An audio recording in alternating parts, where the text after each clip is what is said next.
नमस्कार। रउआ लोग जुड़ चुकल बानी राउर आपन चैनल भोजपुरिया निवेश मंत्रा पर। तो चली देर कइले बिना आज के टॉपिक पे चलल जाओ। आज के वीडियो में हमनी सन सिखल जाई कि प्राइमरी मार्केट और सेकेंडरी मार्केट का होला। हिंदी में एकरा के प्राथमिक बाजार और द्वितीयक बाजार कहल जाला। शेयर मार्केट में ना कुछ शब्द ऐसन होला जौना के इंग्लिश में ही उच्चारण करे में आसानी रहेला। देखी, इंग्लिश आ हिंदी से कोनो फर्क नहीं पड़े के, बस हमनी सन के उस शब्द के मतलब पता होखे के चाही। तो आज आगे हमनी सन देखल जाई कि प्राइमरी मार्केट का होला, आईपीओ का होला, लिस्टिंग का होला, सेकेंडरी मार्केट का होला। तो चलिए एक एक करके देखल जाओ। प्राइमरी मार्केट के मतलब भइल कि कोनो कंपनी पहली बार स्टॉक एक्सचेंज के माध्यम से पब्लिक के इन्वेस्ट करे खातिर शेयर लेके आ रहल बा। पीछे के वीडियो में हमनी सन सिखले बानी सन कि कोनो कंपनी कैसे छोट से धीरे धीरे बड़ बनेला। स्टॉक एक्सचेंज पर आवे का पहले तक कोनो कंपनी में प्रमोटर माने मालिक के साथ साथ लिमिटेड इन्वेस्टर रहेला, लेकिन जब कंपनी में विस्तार खातिर यानी बहुत जगह फैलावे खातिर पूंजी के जरूरत होला तो उ स्टॉक एक्सचेंज पर आके अपना कंपनी के लिस्ट करावेला। अब वो कंपनी के बिजनेस मॉडल में इच्छुक इन्वेस्टर से पूंजी जुटावेला।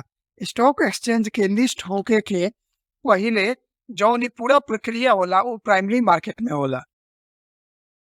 अब प्राइमरी मार्केट समझला के बाद ई जौन तीन गो शब्द लौकता ओकरा के समझल जा।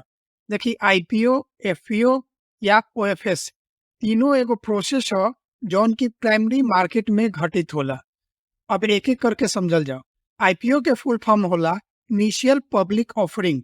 आईपीओ के माध्यम से कोनो कंपनी पहला बार अपन शेयर पब्लिक के बेचेला।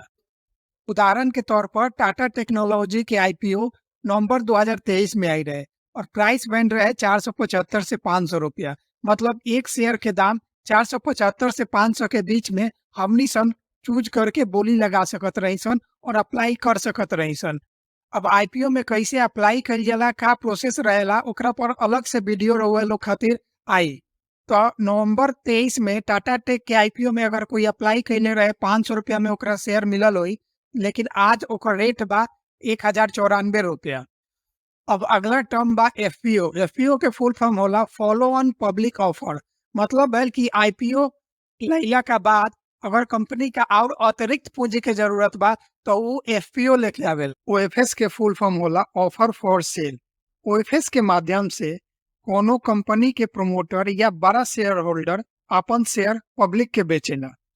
आईपीओ, एफपीओ या ओएफएस में पैसा कंपनी में आवेला या प्रमोटर अगर अपन हिस्सा बेचेला तो प्रमोटर के पास आवेला।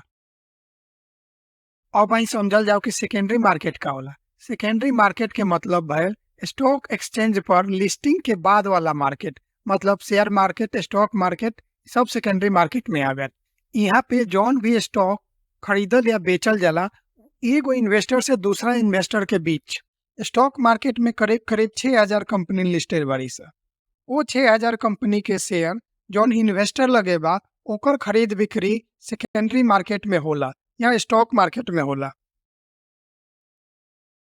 आई अब प्राइमरी मार्केट और सेकेंडरी मार्केट के संक्षिप्त में एक बार फिर से समझ लिया।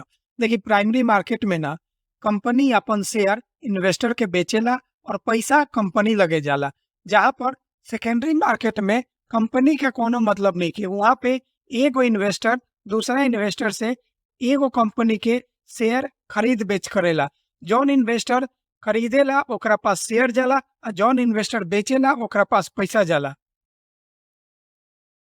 आज के वीडियो कैसा लागल है रउआ लोग कमेंट करके जरूर बताएं और हाँ, लाइक शेयर और सब्सक्राइब करते चलें। धन्यवाद।